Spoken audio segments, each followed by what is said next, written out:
Hi friends, welcome to కొత్తగా చందమామ కథలు. ఈరోజు మనం పోయిన గడియ అనే కథ చెప్పుకుందాం. పూర్వం ఒక దేశం కాని దేశానికి రాజు కాని రాజు ఒకడుండేవాడు. ఆయన ఒకనాడు తన పరివారాన్ని వెంటబెట్టుకొని వేట నుంచి తిరిగి వస్తుండగా ఒక ముసలమ్మ తన కొడుకును నానా చీవాట్లు పెడుతుంది.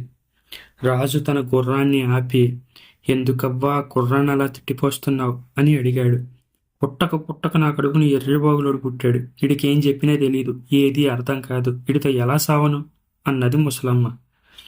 రాజు తన అనుచరులతో కాసేపు రహస్యంగా మాట్లాడి చివరికి ముసలమ్మతో, నీ కొడుకును బాగు చేసి నేను కొలువులో ఉంచుకుని పోషిస్తాను, వాణ్ణి నా వెంట పంపిస్తావా అని అన్నాడు. అంతకన్నా కావాల్సిందేముంది నాయన, తీసుకుపో అన్నది ముసలమ్మ. ఆ ముసలమ్మ కొడుకు పేరు బాబా. వాణ్ణి అస్తమానం ఏడిపించి వినోదం పొందడానికి రాజు ఆయన అనుచరులు ఈ ఎత్తు వేశారు. బాబా వచ్చింది మొదలు రాజుగారి ఇంట్లో ఎవరికి తోచకపోవడం అనేది లేదు. ఎందుకంటే బాబాను వెర్రివాణ్ణి చేసి అందరూ ఏడిపించేవారు. ఒరే, తెల్లకాకి ఈకలు వెంటనే కావాలి, పట్టుకురా అని, ఒరే ఆకుపచ్చ మందార పూలు తీసుకురా అని అర్థం లేని పనుల మీద వాణ్ణి పంపించేవారు. వారు తనని ఏడిపిస్తున్నారన్న విషయం తెలియక బాబా ఏ పని చెప్పినా చేసుకురావడానికి బయలుదేరి వెళ్ళేవాడు. నానా హైరానా పడి వట్టి చేతులతో తిరిగి వస్తుండేవాడు. వాణ్ణి చూడగానే అందరూ పొట్ట చెక్కలయ్యేట్టుగా నవ్వేవారు. బాబాని చూసి నవ్వని మనిషి దీదీ ఒక్కటే. ఈమె రాజుగారి వంట ఇంట్లో పనిచేస్తూ ఉండేది. వయసులో బాబా కంటే కొంచెం చిన్నది, మంచి అందగత్తె కూడా. దీదీ ఒక్కతే బాబాని చూసి నవ్వేది కాదు. వాడి మీద ఎంతో ఆదరం చూపేది. కడుపు నిండా తిండి పెట్టేది. ఒరేయ్, నీకు ఏమీ తెలియదు, వాళ్ళంతా ఏది చెయ్యమంటే అది చేయడానికి బయలుదేరతావు. అసలు నిన్ను ఏడిపించడానికే వాళ్ళు నీకు పనులు చెప్తున్నారు.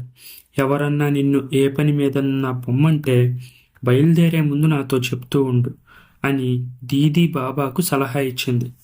అది మొదలుకొని బాబా తనకు ఎవరు ఏ పని చెప్పినా ముందు దీదీ సలహా తీసుకొని ఆమె చెయ్యమన్నట్లు చేస్తూ ఉండేవాడు. ఇందువల్ల వాడికి కొంత అనవసర ప్రయాస తప్పుతూ ఉండేది. సాధారణంగా రాజుగారు సూర్యోదయం వేళకు లేచేవాడు. అటువంటి వాడు ఒకనాడు గడియ పొద్దెక్కి లేచాడు. ఆయన తన పడక గది నుంచి బయటికి వచ్చి తన కోసం వేచి ఉన్న వారితో, అయ్యో, ఇవాళ ఒక గడియ తప్పిపోయిందే అన్నాడు ఎంతో విచారంగా. వెంటనే బాబా, వెతుక్కురమ్మంటారా మహారాజా అన్నాడు. అక్కడ చేరిన వాళ్ళందరూ గొల్లున నవ్వారు. కానీ రాజు మాత్రం బాబా కేసి చూసి, వెళ్ళు, తప్పిపోయిన గడియను ఎలాగైనా వెతికి తీసుకురా అన్నాడు. బాబా వంటశాలకు వచ్చి దీదీతో, దీదీ, నాకు వెంటనే భోజనం పెట్టు, నాకు పని పడింది. రాజుగారి గడియ ఒకటి తప్పిపోయిందట, నేను ఎలాగైనా దాన్ని వెతికి పట్టుకురావాలి అన్నాడు. దీదీకి బాబాను చూసి జాలి వేసింది. నువ్వు వెళ్ళకు, పోయిన గడియ మళ్ళీ రావడం ఎక్కడైనా ఉందా? సాయంకాలం రాజుగారి దగ్గరికి వెళ్ళి ఎక్కడా కనిపించలేదని చెప్పేసాయి అంది. బాబా మొండిగా, పోయిన ప్రతి వస్తువు దొరుకుతుంది, రాజుగారు అడక్కముందే నేను తెస్తానని మాటిచ్చాను, వెళ్ళి తీరాల్సిందే అన్నాడు. పిచ్చివాడితో వాదించి లాభం లేదు. అందుచేత దీది ఒక నిట్టూర్పు విడిచి బాబాకు భోజనం పెట్టింది. బాబా త్వరగా భోజనం ముగించి సరాసరి రాజుగారి దగ్గరికి వెళ్ళాడు. మహారాజా, నేను బయలుదేరడానికి సిద్ధంగా ఉన్నాను అన్నాడు. రాజుగారి సభికుల్లో ఒకడు బాబాకు తన కుంటి గుర్రాన్ని ఇచ్చాడు. ఇంకొకడు తుప్పు పట్టిన కత్తి ఇచ్చాడు. ఈ కత్తి తీసుకుని కుంటి గుర్రం మీద ఎక్కి బాబా వెళ్ళిపోతుంటే రాజుగారితో పాటు సభికులు కూడా విర్రగబడి నవ్వారు. బాబా చాలా దూరం వెళ్ళాక ఎదురుగా వస్తూ ఒక ముసలివాడు కనిపించాడు. తాత, నేను తప్పిపోయిన గడియ కోసం వెతుకుతున్నాను, అది నీకెక్కడైనా కనిపించిందా అని అడిగాడు బాబా. దానికి ముసలివాడు, నీ ముష్టి గడియకి విలువ ఏంటి? నా ప్రతిష్ట కాస్తా పోయింది, దానికోసం దేశాలు బట్టి తిరుగుతున్నాను, నా ప్రతిష్ట నీకు ఎక్కడైనా కనబడిందా అని అడిగాడు. తనకు కనపడలేదని చెప్పి బాబా ముందుకు సాగాడు. మరికొంత దూరం ముందుకు వెళ్ళాక అతనికి ఒక ఆజానుబాహువు రొసరొసలాడుతూ అతి వేగంగా ఎదురుగా వచ్చాడు. అతని కళ్ళు చింతనిప్పుల్లా ఉన్నాయి. కనుబొమ్మలు ముడిపడి ఉన్నాయి. బాబూ, మీకెక్కడైనా తప్పిపోయిన గడియగాని కనబడిందా అని అడిగాడు బాబా ఎంతో వినయంగా. ఎదురుగా వచ్చే మనిషి మండిపడుతూ, నాకు నీ వెధవ గడియతో ఏం పని? నా ఓర్పు కాస్త ఎక్కడో పోగొట్టుకున్నాను. అది ఎంత వెతికినా దొరకడం లేదు. నీకు కనపడిందా అన్నాడు. లేదు అన్నాడు బాబా భయపడుతూ. ఈ భాగ్యానికి నన్నెందుకు ఆపావు అంటూ మనిషి తన చేతి కర్రతో బాబాను చావగొట్టబోయాడు. ఇది చూసి బాబా ఎక్కిన కుంటిగుర్రం బెదిరి దౌడు తీసింది. కొంతసేపటికి సముద్ర తీరాన గల జీజీ నగరం చేరింది. బాబా నేరుగా అక్కడి రాజుగారి వద్దకు వెళ్ళాడు.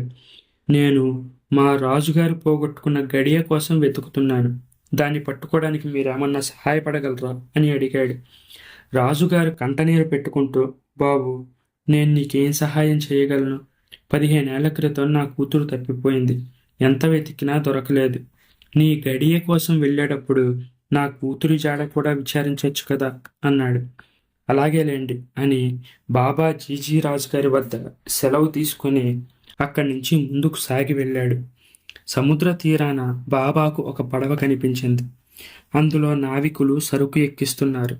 బాబా వారి దగ్గరకు వెళ్ళి వారితో తాను వెతుకుతున్న గడియ గురించి చెప్పాడు. అది దొరికితే ఎక్కడో సముద్రాల మీదే దొరకాలి. కావలిస్తే మా పడవలో ఎక్కిరా అన్నారు నావికులు.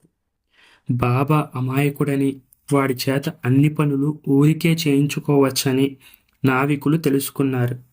బాబా వారి మాటలు నమ్మి పడవలో ఎక్కి బయలుదేరాడు.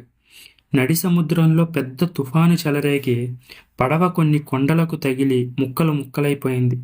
బాబా తప్ప అందరూ చనిపోయారు. సముద్రపు కెరటాలు బాబాను ఒక విచిత్రమైన లంక మీద పడేశాయి. అది కాలదేవుడుండే లంక. బాబా ఆ లంక మీద ఎంత దూరం వెళ్ళినా నల్లరాళ్ళ గుట్టలు తప్ప ఏమీ కనిపించలేదు. ఆ గుట్టల మధ్య అతను నానా ప్రయాస పడుతూ రాత్రంతా నడిచి సూర్యోదయం వేళకు ఒక వింత చూశాడు. బాబాకు ఎదురుగా ఒక కోట ఉంది. ఆ కోట తలుపులు అతను చూస్తూ ఉండగానే తెరుచుకున్నాయి. ఒక తెల్లగడ్డం గల ముసలివాడు వచ్చాడు. ఆయన వెంబడి ఒక గుర్రం మీద ఎక్కి తెల్లని దుస్తులు ధరించిన ఒక యువకుడు నిలబడ్డాడు.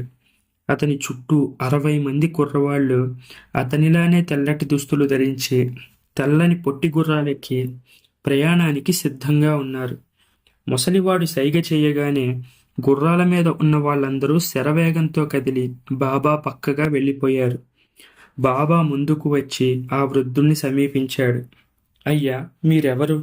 ఇప్పుడు తెల్ల గుర్రాలెక్కి వెళ్ళిన వారంతా ఎవరు? అసలు ఇది ఏ దేశం అని అడిగాడు. నేను కాలదేవుణ్ణి. ఇది నేనుండే ప్రదేశం. ఇప్పుడు వెళ్ళినవాడు మొదటి గడియ. వాడి వెంట వెళ్ళిన కుర్రవాళ్ళందరూ విగడియలు అన్నాడు ముసలివాడు. ఈ మాట వినగానే బాబాకు తాను బయలుదేరిన పని జ్ఞాపకం వచ్చింది. అన్నట్టు మా రాజుగారు ఒక గడియ ఎక్కడో పోగొట్టుకున్నారు. అది వెతికి పట్టుకురమ్మని నన్ను పంపారు. మీరు నాకు సాయం చేయగలరా అని అతను కాలదేవుణ్ణి అడిగాడు. అది నా చేతిలో ఉన్న పనే నాయన, నువ్వు నా వెంటరా అన్నాడు కాలదేవుడు. లోపల పెద్ద భవనం ఉంది. ఆ భవనంలో గడియలు విగడియలు ఉన్నారు. రాత్రి గడియలు నల్ల దుస్తులు ధరించారు. పగటివారు తెల్లనివి ధరించారు. కాలదేవుడు వేళకి తగినట్లు గడియలను విగడియలను పంపుతూ ఉంటాడు. ఇదే అక్కడి కార్యక్రమం. అందరూ బాబా పట్ల ఎంతో ఆదరం చూపారు. కాలదేవుడి ఆజ్ఞ ప్రకారం వారు బాబాను మరమ్మత్తు చేసి అతన్ని తెలివిగలవాడిగా మార్చేశారు. కాలం చేయలేని మరమ్మత్తు అంటూ ఏముంటుంది? అక్కడ కొద్ది కాలం ఉండి బాబా ఒకనాడు కాలదేవుడితో, అయ్యా, నన్నిక పంపించండి అన్నాడు. కాలదేవుడు బాబాకు ఒక చిన్న డబ్బీ ఇచ్చాడు. మీ రాజుగారు పోగొట్టుకున్న గడియ ఇందులో ఉంది. అవసరం వచ్చేదాకా ఈ డబ్బీ మూత అస్సలు తెరవకు అని హెచ్చరించాడు. అయ్యా, నేను వచ్చేటప్పుడు ఒక వృద్ధుడు ఎదురై తన ప్రతిష్టను పోగొట్టుకున్నానని చెప్పాడు. దానికోసం ఆయన దేశాలు తిరుగుతున్నాడు. ఆయన ప్రతిష్ట ఏమైందో చెప్పగలరా అని బాబా కాలదేవుణ్ణి అడిగాడు. దాన్ని ఆయన ఇరుగు పొరుగు వాళ్ళందరూ కలిసి ముక్కలు ముక్కలు చేసి తలా ముక్క ఎత్తుకుపోయారు. భద్రంగా దాచుకున్నారు. వృద్ధుణ్ణి వాటిని తిరిగి తెచ్చుకొని అతికించుకోమను అన్నాడు కాలదేవుడు. ఇంకొక ఆజానుబాహువు తన ఓర్పును పోగొట్టుకున్నాడట. అది ఎక్కడ పడిపోయిందో మీకేమైనా తెలుసా అని బాబా మళ్ళీ అడిగాడు. నువ్వు అతను కలుసుకుని మాట్లాడుకున్న చోట గడ్డిలో అతని ఓర్పు పడి ఉంది. అది జాంకాయ ప్రమాణంలో తెల్లగా ఉంటుంది. నువ్వు అక్కడ వెతికితే అది దొరుకుతుంది అన్నాడు కాలదేవుడు. తర్వాత జీజీ రాజుగారి కూతురు చిన్నతనంలోనే తప్పిపోయిందట. ఆ పిల్ల జాడ కూడా చెప్పి పుణ్యం కట్టుకోండి అన్నాడు బాబా. పిచ్చివాడ, ఆ పిల్ల నీకు కూడా బాగా తెలుసు. దీది అనే పేరుతో ఆమె మీ రాజుగారి దగ్గరే పనిచేస్తుంది అన్నాడు కాలదేవుడు. బాబా కాలదేవుడికి ప్రమాణం చేసి తిరుగు ప్రయాణానికి సిద్ధమయ్యాడు. సరిగ్గా ఆ సమయానికే మధ్యాహ్నపు గడియ విగడియలు బయలుదేరుతున్నారు. వారు అతన్ని వెంట తీసుకొని మధ్యదారిలో దింపేశారు. ఆజానుబాహువును కలుసుకొని మాట్లాడిన చోట బాబా దిగిపోయాడు. ఆ సమీపంలో ఉన్న గడ్డిలో వెతగ్గా అతనికి కాలదేవుడు చెప్పినట్లే జాంకాయ ప్రమాణంలో ఓర్పు దొరికింది. కానీ ఆ ఆజానుబాహుడి జాడ మాత్రం లేదు. అతని దగ్గర నుంచి బాబా జీజీ నగరం వెళ్ళాడు. అక్కడి రాజుతో, మీ కుమార్తె జాడ తెలుసుకున్నాను, మీరు కొంత పరివారం తీసుకొని నా వెంట రండి అన్నాడు. జీజీ రాజు పరమానందంతో రథాలు సిద్ధం చేయించి బాబాను ఒక రథంలో ఎక్కించి తాను కూడా అందులో ఎక్కి పరివారంతో సహా బయలుదేరాడు. అందరూ కలిసి బాబా ఉండే నగరం చేరేసరికి నగరం అంతా చిన్నబోయినట్లుంది. జనమందరూ గుంపులు గుంపులుగా చేరి దేని గురించో రహస్యంగా మాట్లాడుకుంటున్నారు. బాబా నేరుగా రాజభవనానికి వెళ్ళాడు. రాజుతో, మహారాజా, ఎక్కడ చూసినా జనం చాలా విచారంగా ఉన్నారు, ఏం జరిగింది అని అడిగాడు. రాజు నిట్టూర్చి, ఏం చెప్పేది? నిన్న ఈ నగరానికి ఒక రాక్షసుడు వచ్చాడు. తనకు వంట చేయడానికి మంచి వంటగత్తెని ఇవ్వమని అడిగాడు. రాక్షసుడికి వంట చేయడానికి ఎవరు ఒప్పుకుంటారు? ఎవ్వరూ ఒప్పుకోలేదు. దీంతో రాక్షసుడికి కోపం వచ్చింది. ఇవాళ సూర్యాస్తమయంలోగా తనకు వంటగత్తెను పంపకపోతే రేపు తెల్లారేసరికి నగరాన్ని మట్టుపెట్టేస్తా అన్నాడు.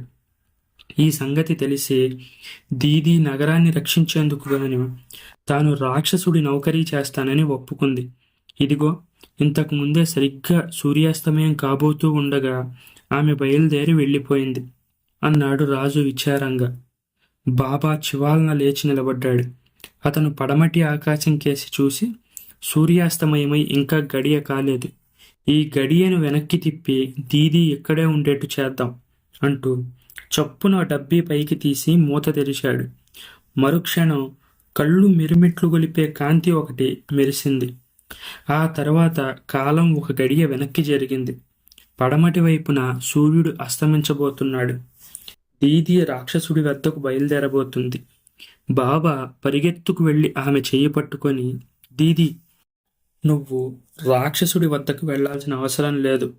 ఇదిగో మీ నాన్నగారు, ఈయన జీజీ దేశపు రాజుగారు అంటూ ఆమెకు రాజును చూపించాడు.